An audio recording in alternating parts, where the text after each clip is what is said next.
നഗരസഭയിൽ നോക്കുകുത്തിയായി കോടികൾ മുടക്കി പണിത ഷോപ്പിംഗ് കോംപ്ലക്സ് പണി പൂർത്തിയായി 5 വർഷം പിന്നിട്ടിട്ടും ഇതുവരെ കടമുറികൾ തുറന്നു നൽകിയിട്ടില്ല.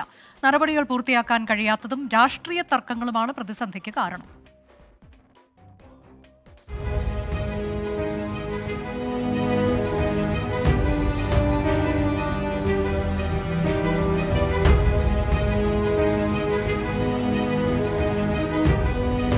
തൃക്കാക്കര നഗരസഭ ഷോപ്പിംഗ് കോംപ്ലക്സ് നിർമ്മാണ ഉദ്ഘാടനം 9/12/2016. ഷോപ്പിംഗ് കോംപ്ലക്സിൻ്റെ ഉദ്ഘാടനം 15/9/2020 AC മൊയ്തീൻ. ഇപ്പോൾ 2024. ഇനിയും ഈ ഷോപ്പിംഗ് കോംപ്ലക്സ് തുറന്ന് പ്രവർത്തനം ആരംഭിച്ചിട്ടില്ല. തൃക്കാക്കരയുടെ അടയാളമാകേണ്ട കെട്ടിടമെന്ന കെടുകാര്യസ്ഥതയുടെ സ്മാരകമാണ്. 4 കോടി ചെലവിൽ നിർമ്മാണം പൂർത്തിയാക്കിയിട്ടും എന്തുകൊണ്ട് തുറന്നു നൽകിയില്ല എന്ന് ചോദിച്ചാൽ ആർക്കും ഉത്തരമില്ല. ഇത് ഇനിയൊന്ന് തുറന്നു കൊടുക്കണമെങ്കിൽ ഇതിൻ്റെ പകുതി കോടികൾ ഇനിയും ചെലവാക്കേണ്ട ഒരു അവസ്ഥയിലേക്കാണ് തൃക്കാക്കര നഗരസഭ കൊണ്ടുവന്നെത്തിച്ചത്. ഇത് തൃക്കാക്കര നഗരസഭ താമസിക്കുന്ന ജനങ്ങളോടുള്ള വെല്ലുവിളിയാണ്. കാരണം അവരുടെ നികുതി പണം വെച്ച് ഇത്രയും കോടികൾ മുടക്കിയിട്ടിട്ട് യാതൊരുവിധ നടപടികളും സ്വീകരിക്കാതെ മുന്നോട്ട് പോകുന്ന ഈ ഭരണസമിതി തികച്ചും പരാജയമാണ്. പ്രതിഷേധങ്ങൾക്കൊടുവിലാണ് മീൻ മാർക്കറ്റ് തുറന്നു നൽകിയത്. എന്നാൽ കോംപ്ലക്സിന്റെ കാര്യത്തിൽ ആർക്കും അനക്കമില്ല. കടമുറികൾ നശിച്ചു തുടങ്ങി.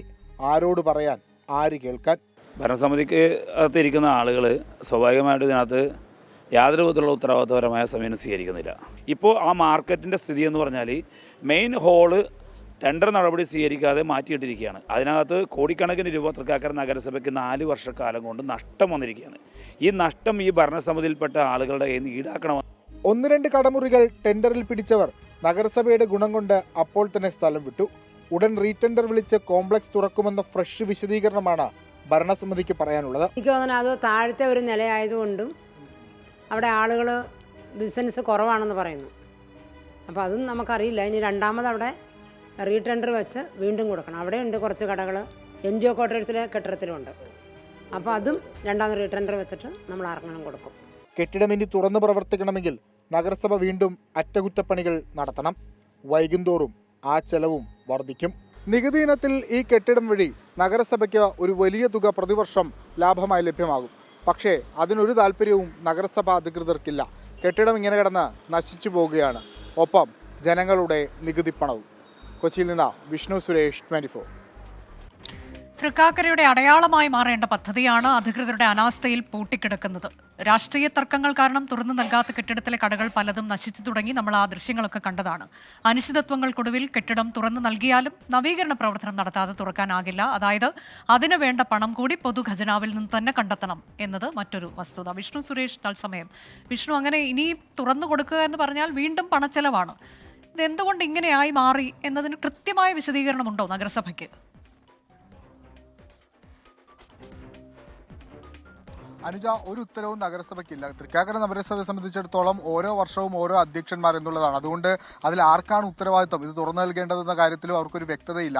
ഈ കടകൾ ഇങ്ങനെ നശിച്ചു പോകുന്നു എന്നുള്ളതാണ് ഏറ്റവും പ്രധാനപ്പെട്ട പ്രതിസന്ധി നിലവിൽ ഉയരുന്നത്. ഇത് ഇനി തുറന്നു നൽകണമെങ്കിൽ തന്നെ ഏകദേശം 50 ലക്ഷത്തിന്റെ പണി ഇനിയും അവിടെ നടത്താനുണ്ട്. അതായത് അവിടെ പലയിടങ്ങളിലും പെയിന്റ് പോയിട്ടുണ്ട്, ചില സ്ഥലങ്ങളിൽ ഈ വിള്ളലൊക്കെ സംഭവിച്ചിട്ടുണ്ട്. അപ്പോൾ അതൊക്കെ മാറ്റിയ ശേഷം മാത്രമേ ഇനി തുറന്നു നൽകാനാകൂ.